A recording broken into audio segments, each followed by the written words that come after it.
Renato, primeira contradição em pessoa, né? Não vou falar se foi pênalti ou não. Falou o tempo inteiro que acha que foi pênalti. Segundo, eu não vou falar da arbitragem. Falou, não vou reclamar. Não é reclamação. Não, é reclamação. E é legítima que faça reclamação. Não precisa dizer que não vai falar, se vai falar. Sobre o lance do gol a minha opinião, sobre o lance do gol que saiu o escanteio do Palmeiras, eu não tenho convicção que bateu no braço. Eu não apresento o programa vestido com a camisa do Internacional. Você já sabe aí que eu sou colorado, o Renato já sabe, já assumi isso em 2015 e muito menos com a camisa do Grêmio. Mas eu acho que foi pênalti no PP e pênalti tem que ser marcado. E o Grêmio foi sim, no meu entendimento, prejudicado pela arbitragem ontem. Eu tenho uma posição, a questão é simples de olhar. Eu acho que se a bola tivesse sido colocada para o PP naquele lance, evidente, o Renato mesmo disse que foi sem querer, né? O jogador está de costas, ele pisa no pé, não tem como discutir, só que a jogada foi para o outro lado. Né? Mas isso não muda nada, né, César? Pois é, eu acho que muda. Por exemplo, se o Alisson tivesse aquele lance ali jogado... Muda. Sabe por que não muda, César? O pênalti do Rodinei no Bahia, a bola estava do outro lado. Mas o que disseram... O pênalti no Rodinei do Bahia, o pênalti do Rodinei com o Bahia... O Rodinei, a jogada poderia ir para aquele jogador. Mas aqui também poderia. Ele chuta a bola na trave e volta a bola na trave, o PP podia fazer gol. Não é pênalti. Então, aí não, César.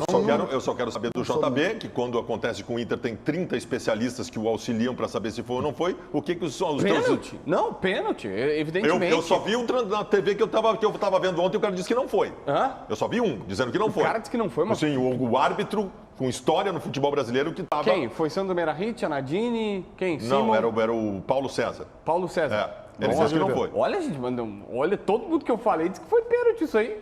É que se tu olha o lance, essa que é a xaropice do futebol é a falta de regra. Na minha visão, tá? E eu não estou aqui, eu não sou especialista e não quero ser, porque eu odeio especialista de arbitragem. Tu odeia especialista de arbitragem? Odeio. Porque eles mudam.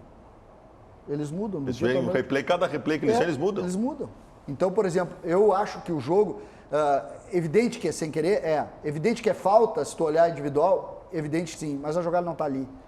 E eu acho que o futebol ele precisa, de alguma maneira, ele precisa voltar a ser um futebol também pelo que acontece dentro do campo e não só pela câmera parada. Vou criar para ti a analogia do extraordinário. Quer dizer que se o Grêmio está atacando pela esquerda lá, o PP está lá na linha de fundo, lá na bandeirinha de escanteio. O Everton sobe lá e dá um soco no Churin. Além dele apanhar do Churin, que é uma evidência que ele vai apanhar, o Churin é maior que ele, aí não é pênalti. Claro que é pênalti. Não interessa se o lance está lá ou está aqui. César. Eu gosto Sabe um pouquinho? Vamos pensar no seguinte: o Palmeiras está atacando pela esquerda. O Luiz Adriano está lá na ponta direita correndo. O Kahneman puxa a camisa dele, é falta.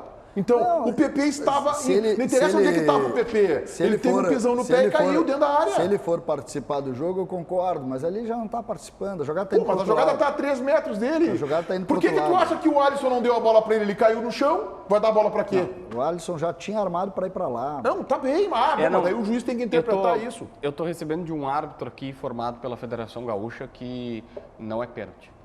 Que a regra prevê isso. Eu não tenho mais detalhes aqui. Eu respeito a posição. E com relação ao lance da mão, ela bate na mão, na minha visão, ela bate na mão. Só que o lance, aí entra o tal protocolo. O lance, o árbitro não viu na hora, ele não para todas as vezes para ver se a bola bate na mão ou não. Se tivesse saído o gol direto daí, ele tivesse virado e cruzado, o gol ia ser anulado. Cara, Só que ela segue a jogada, vai pro escanteio e aí começa um lance novo.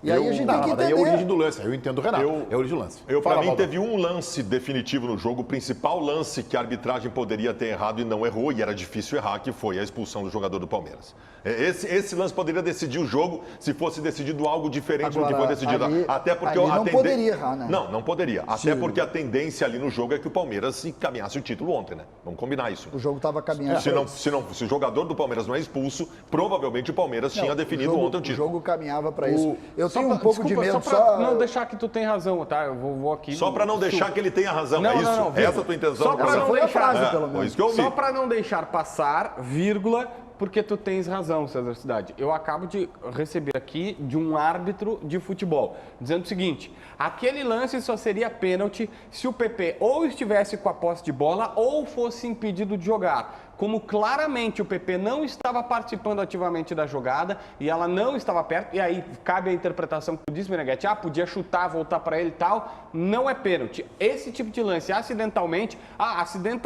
derrubar acidentalmente também é pênalti? Não. Sim, se o cara estiver jogando. Se for o caso do PP, que foi sem querer, segue o Sabe quem é que errou, então? Eu vou dizer que errou foi o Alisson. Porque se o Alisson tenta passar a bola pro PP, talvez o árbitro fosse lá no VAR e fosse ver o pênalti. Eu só quero... Não, isso que eu tô falando é verdade, não é ironia. A minha grande preocupação, e isso de fato, se ele joga de primeira ali, teria sido pênalti. Teria sido, mesmo sem querer, teria sido pênalti.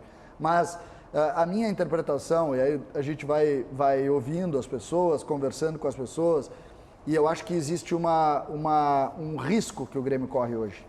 O Grêmio precisa do diagnóstico. E qualquer coisa que separe o Grêmio do diagnóstico perfeito, eu entendi o que tá dizendo. Preocupa. Então, a arbitragem prejudicou o Grêmio. Se o Grêmio acha que a arbitragem foi o motivo do Grêmio ter feito aquele jogo ontem, pelo amor de Deus, o Grêmio não vai ter uma solução. E isso a gente vem dizendo, Meneghetti, há bastante tempo. A gente vem colocando há bastante tempo. O Grêmio tem que fazer o diagnóstico correto e nada pode tirar o Grêmio disso. O Grêmio tem um jogo agora em São Paulo que precisa de uma epopeia para vencer. A pergunta é, o gremista quer que vença? Quero, desde que o Grêmio não deixe de fazer o diagnóstico correto. Às vezes, a dor da derrota, ela machuca, mas ela ensina. O Grêmio precisa aprender com o que aconteceu ontem. Pergunta para vocês que entendem mais de futebol do que eu. Nós vimos um Grêmio diferente ontem, conforme prometeu o treinador e o presidente do Grêmio. Não, aliás, primeiro elogio, né? Momento teu de humildade raro nesse programa aqui. Por quê? Nesse estúdio, né? Vocês que entendem mais de futebol. Vocês entendem mais de futebol. Não vi nenhum Grêmio diferente. Porque foi a promessa que nos fizeram, né? Ele e o Paulo Luz, né? Fiquei impressionado agora com a perda de memória recente do JB, né? Que foi a minha abertura no programa. Hein? Ou déficit de atenção. Ou déficit mas de eu atenção. posso Ele tava falando com os bandeirinhas lá. Não, mas eu acho que é importante tu sublinhar isso. Parece eu na Eu acho jornada importante tu ontem. sublinhar Que isso. os caras me perguntavam lá, eu JB, respondia bem. surpreendentemente tu tá certo. Não porque pode. foi uma promessa do presidente do Grêmio. E o Grêmio de ontem não foi diferente do que vinha sendo. Um Grêmio pobre, tática e tecnicamente.